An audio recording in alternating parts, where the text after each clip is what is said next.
What is going on, Gulag Gang? It is your boy, Gabe, back at it again with a brand new video. Okay, so, today's video is going to be a little different. It's going to be a review of a movie. That movie is titled Velvet Buzzsaw. Great movie.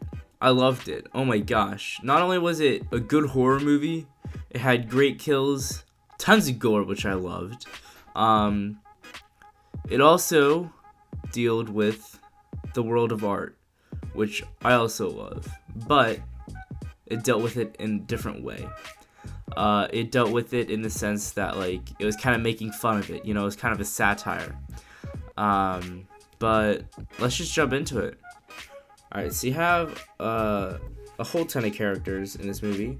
You have Mort Vanderwalt, who is an art critic. You have Rhonda Hayes, who is the owner of the Hayes Gallery, in which Virtual Deece's artwork is displayed. You have Josephina, who is I don't entirely know what her job is, but I know that she works for Rhonda Hayes in the Hayes Gallery. You have Coco, who's a summer intern, and she kind of works as like a receptionist, kind of secretary lady. Coco has Natalie Dyer as her actress, who plays Nancy from Stranger Things, which I thought was pretty cool, how she's getting more roles than just Nancy. You have Bryson, who works as a maintenance worker installing lights and the art pieces themselves in the Hayes Gallery. You have John Dundon, who I don't know what his occupation is, but he has an amazing death in this movie. You have Piers, who's one of the few survivors of this movie. And I think those are the main characters. So the basic plot line is this artist, Virtual Deece, was an orphan. Then he went kind of crazy, you know, killed some people, went to jail. Then he started painting, and he used human tissue in his paintings. And his paintings are kind of like cursed, I guess. I don't know. But it's not really explained how his paintings are able to like interact with, or how his paintings are able to interact with other people. But they do. I assume that the spirits of the people that he killed and whose blood he used in his paintings are the people, or like those spirits. I assume that he killed people to get the blood to use in his paintings. So whoever's blood he uses in whatever painting is whoever controls it, right? Their spirit controls that painting, and that's what I assume. Anyway, pretty much Virtual Deece dies. He tries to burn all of his artwork, but his paintings kill him before he can finish burning everything. Josephina, who works for Rhonda Hayes, finds his artwork, and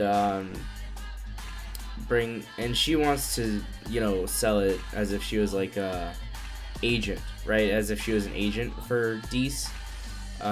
Deece nuts. Surprised I didn't make that joke.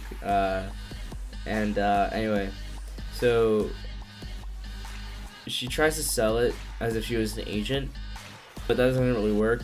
So Rhonda Hayes gets a hold of her of Deece's artwork, and puts it in her gallery for people to look at and buy. And if you look at the paintings long enough, they start to move around, and they start to kill people. So the first death was Bryson. He crashed his truck into an abandoned gas station. So he was smoking a cigarette, and he dropped the embers onto the oil painting. The oil painting caught on fire, which lit his shirt on fire, so he got a bunch of burns on him. He then crashes his car into an abandoned gas station, walks in, goes to the bathroom or something, starts to put cold water on his burns, right in front of him is a monkey painting, presumably painted by Dees, and they start pulling him into the painting, and he just disappears. So that's how Bryson dies. Then the second death is John Dundon. He investigates a noise, and then eventually a hand grabs him from this light bulb. He starts screwing this light bulb, and then eventually his hand grabs him by the scarf and pulls him up and strangles him. I don't know. And then next death is next person to get killed is next person to get killed, I think, is Gretchen, and she gets ground up into this like giant spherical ball, and there's like blood squirting everywhere. It's sick. Then next person to die, there's 3 deaths, all pretty much at the same time. No, there's 2 deaths at the same time, but the last 3 deaths are pretty significant. So the first death is Morph. I'll explain the significance of this death. So Morph in the beginning comments on this robot named Hobo Man, and he says that it doesn't mean anything, there's no symbolism, it's just crap, right? So then Hobo Man, presumably taken over by the spirit of some of Deese's artwork or something, becomes sentient and starts walking around and kills Morph by snapping his neck. And it's ironic because, he criticized something, and his criticism is what killed him. And the next death, at a similar time, a little bit, like just, a minute later, is Josephina. She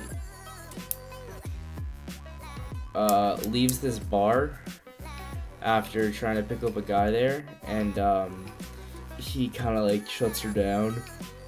So she goes outside and enters this, mysterious, like, magically appearing art museum, and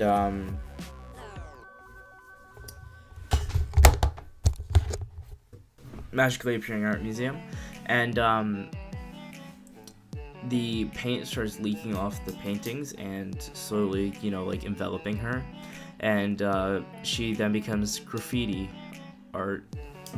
And the last death is Redora Hayes, and the way she dies is super cool. So first she gets into this position on her knees. She's, kneeling, sitting on her legs, and her cat sits next to her, mimicking this painting that she has in her house that she's super creeped out by. And the way she dies is she has this buzzsaw tattoo on her neck,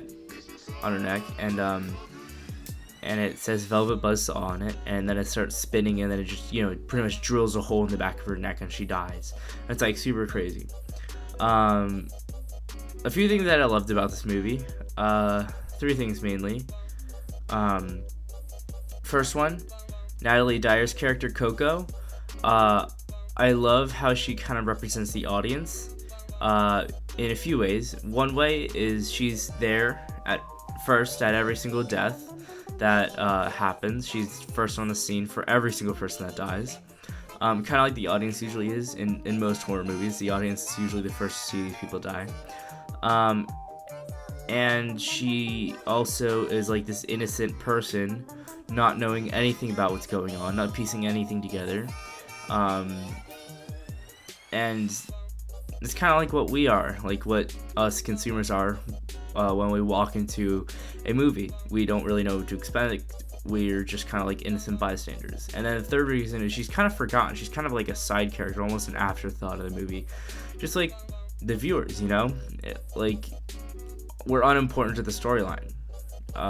And she is too. She has no significance to the storyline at all.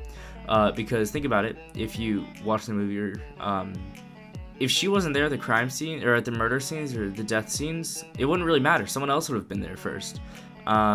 They could have gotten any other secretary and it doesn't really matter.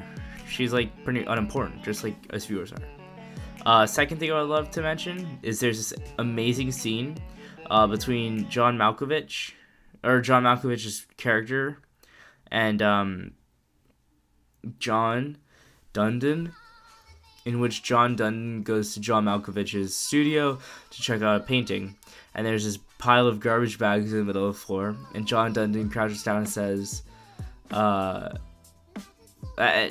and John Dundon crouches down and admires it, and then John Malkovich says, "That's not art," and it's just like comments on modern art and how like really modern art is just up to the critic's perception.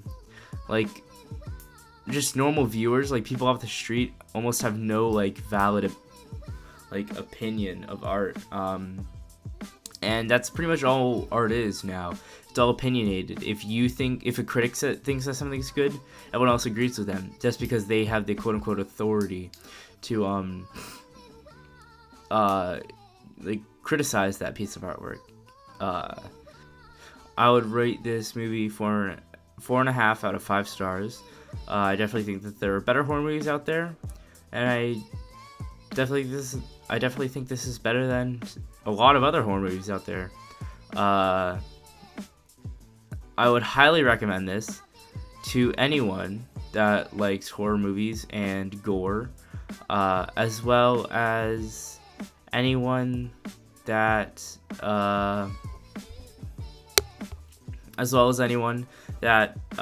likes suspense and a little bit of mystery, because it has that involved. So yeah, that's my review of Velvet Buzzsaw. Subscribe to join the Gulag Gang. Like if you liked the video. Comment anything. Comment garbage in the comment section if you made it through to the end of this video.